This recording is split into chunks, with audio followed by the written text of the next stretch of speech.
Thank you for the introduction.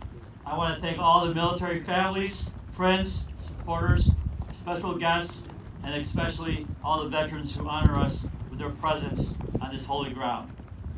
The story I'm going to share with you is a story that I've been able to share with students during my nearly 30 years of teaching.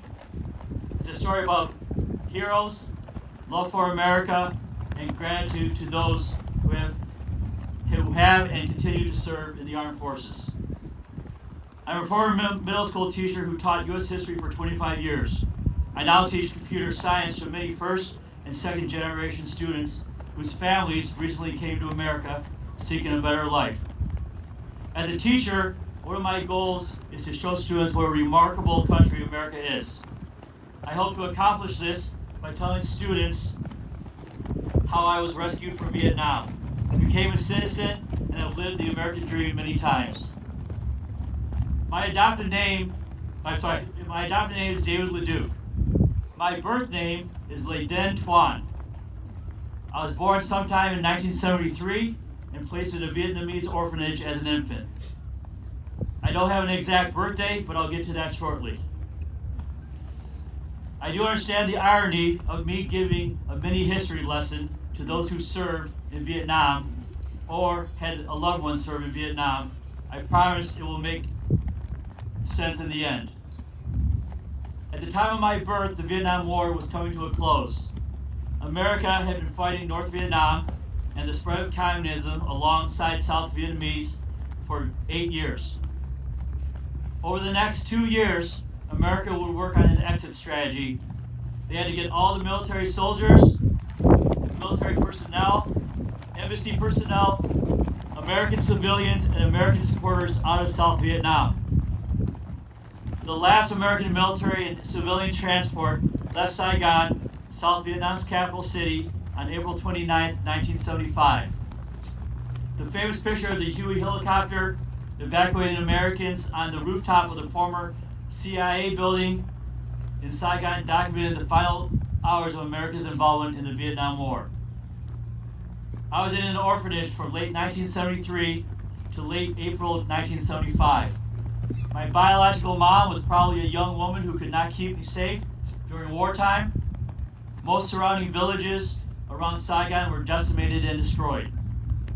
After taking the hereditary genetic test from 23andMe, I discovered that I'm 50% Chinese on my biological dad's side and 50% Southeast Asian on my biological mom's side. That probably made my biological dad a Chinese soldier helping North Vietnam.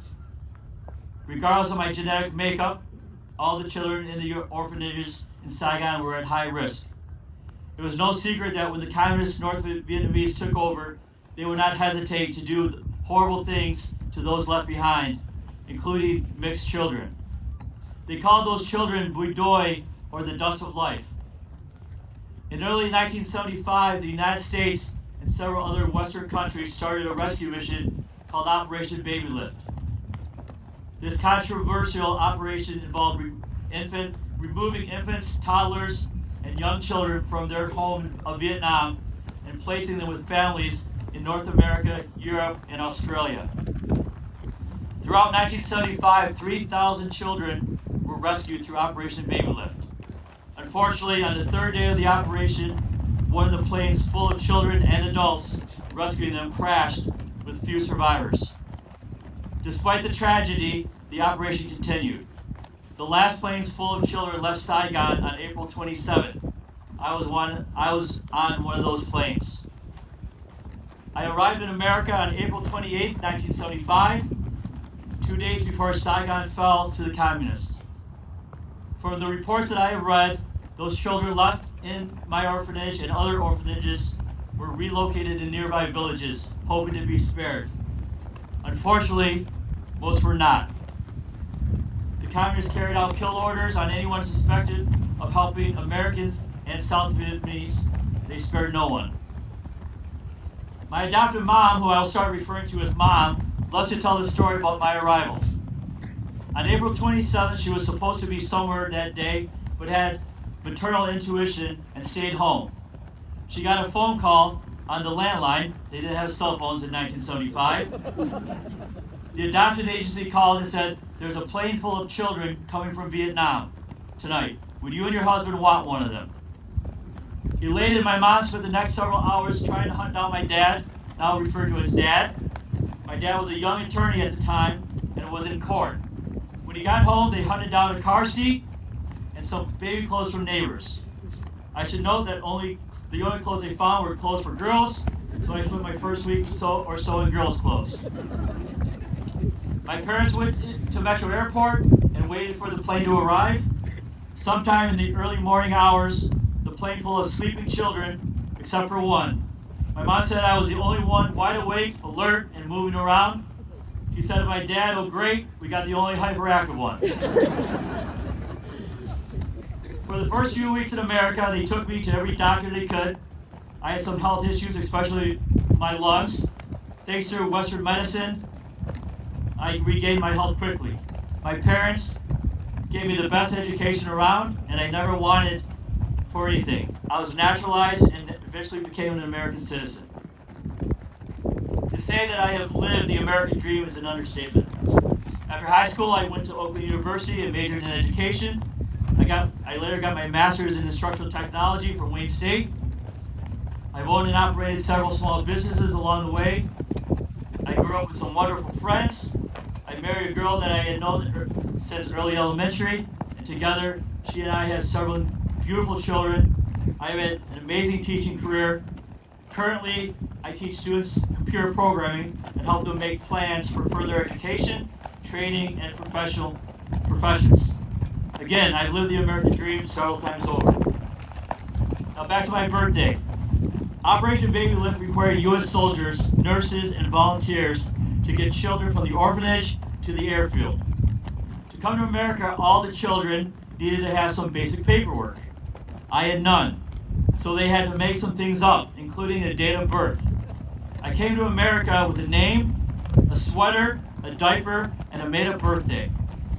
My official birthday is September 15th, 1973. Although there are many stories about how orphans got their birthdays, I like the one involving a soldier and his wedding anniversary.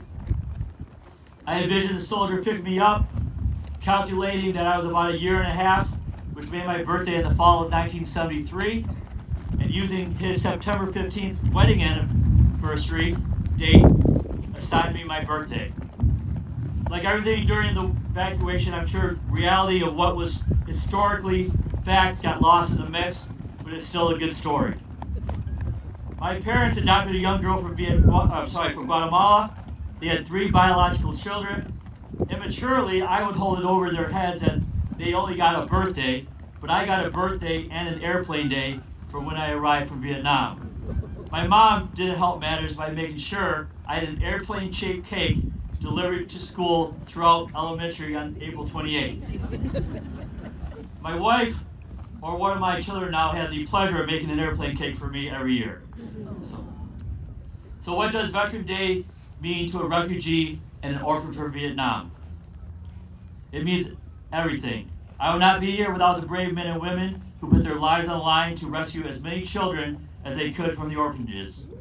They're the ones that got me here and allowed me to start living the American dream. Without them, I know my chances at survival in Vietnam were very, very low. Now and then I get to tell a story to a Vietnam veteran. I introduce myself, I tell them my story, and I say thank you. After telling them my story, I've gotten used to a long pause from them, and then a thank you. For me, the greatest definition of irony is a veteran telling me thank you. I've seen veterans tear up with emotion. Recently, a veteran from Vietnam told me, I really think we thought we did good things over there. But thank you for telling me what we did, that something good came out of our time there. As time passes, I see fewer and fewer Vietnam veterans, but I'm always glad to meet a new veteran. Last week, I spoke to a Vietnam veteran at a restaurant. He was stationed just south of Saigon and served 2 tours in Vietnam. I met another Vietnam veteran who drives a school bus for the War Consolidated School District. I'm always tempted to ask them what their wedding anniversary is. Was he the soldier that helped save me and give me my birthday?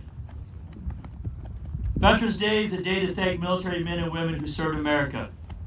Veterans Day is a time to reflect on the many blessings and opportunities that America has afforded us. I plead with my students to never pass up the chance to say thank you to those who serve. I tell them to do this every day, not just on Veterans Day. Many students that I teach are first or second generation citizens. They and their families are writing their own American dream. I love hearing their personal stories. I love sharing mine. Not because they need to know about me, but to work in my deep appreciation and admiration to all those who have and do serve the armed forces. It's important that they know to not take this country for granted. So many citizens criticize America, but I believe America is truly judged by the amount of people who want to come to this country. I believe that this great American life begins and ends with our military. That is what I want my students to realize. I tell them that we all have an American dream to share. It may not involve a made-up birthday. It may not involve an airplane cake, but their story and their family stories are unique and should be shared with a veteran. I emphasize that veterans will love that they took the time to share their stories, and I ask them about theirs. In closing, I want to thank those who gave me the privilege of a lifetime to speak here today. Thank you again for allowing me to share my American story. Thank you to all the veterans here, and thank you for giving me the American dream, and therefore giving my own children, my family, all the students that I teach, and their families, and everyone present here today, their own opportunities and their own American dream. May God bless America, and may God bless all of you and your families. Thank you.